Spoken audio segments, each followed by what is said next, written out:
Hello, it's Richard Bowser here from Property Investor News, and I'm here at London's Excel Exhibition Centre at the Property Investor Show, and I've come across Ben Beadle, who's the Chief Executive of the National Residential Landlords Association. So good afternoon, Ben. Richard, how are you doing? I'm fine, thank you. It's a very busy show here today. Really good. Yeah. Really good. We were just commenting, weren't we? Lots of footfall, and I was on early on. Normally early on a Friday is not so great, but standing room only. So yeah, can't complain.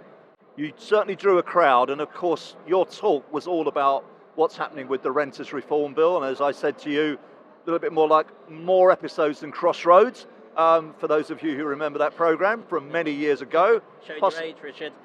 Absolutely. But Ben, clearly this has been a bit of a protracted effort. So let's update people on what's happening. Tell us what's happening with the Renters Reform Bill. Yeah, well, in a nutshell, we've seen the government finally publish their amendments, which is great news because there's a lot to be pleased about with those amendments. And we know that the next stage will take place on Wednesday. There'll be a debate. We have our briefings going into MPs, and we want them to crack on, get behind these amendments.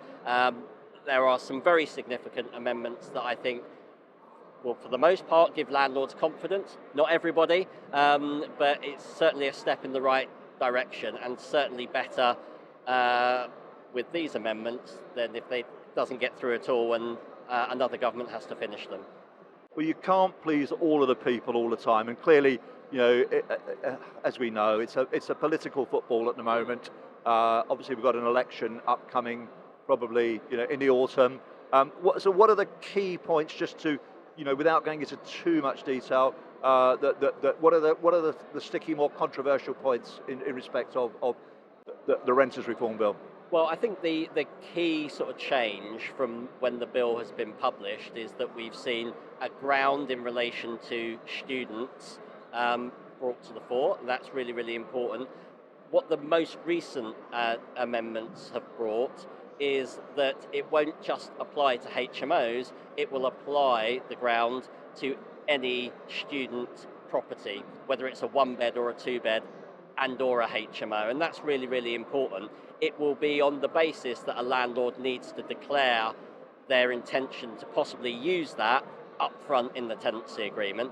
The other one that's far more significant in my view, because it appeals right the way across the board, is that it's not a periodic tenancy from day one, or rather it is, but the notice cannot be effected by the tenant until month 4. And effectively what that does is create a minimum 6-month term, which it's not a fixed term, but it's certainly a much more improved situation than a periodic from day one. So I'm really pleased to see that, and I want to see that delivered.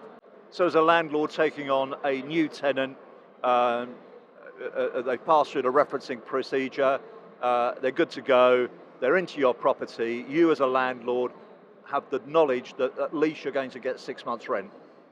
Basically, yes, and that's a significant change from before, where a tenant could have been able to give notice on day one. And we had grave concerns, not just that it would create Airbnb via the back door, but also, you know, it costs money to set up a tenancy. Yes. And, you know, whilst there will be renter groups out there that say that government have sold out to landlords, actually what they've tried to do is to control the costs of churn that will ultimately come back and bite renters in the bum. So I'm very pleased to see these changes, and I hope the government crack on and get them through, and it moves through to the Lords swiftly. Well, thank you very much on behalf of Property Investor News, listeners, viewers, for those succinct answers to what is obviously a pretty complicated and you know, arduous process, Ben. I know, you know, from a number of people, the amount of lobbying that's been going on that you've been personally doing.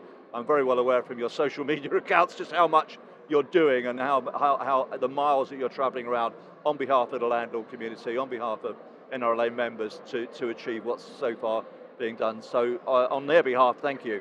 Thank you very much, Richard. And the fight continues. Absolutely, absolutely. So Richard Bowser, Property Investor News with Ben Beadle from the NRLA. Thank you, Ben.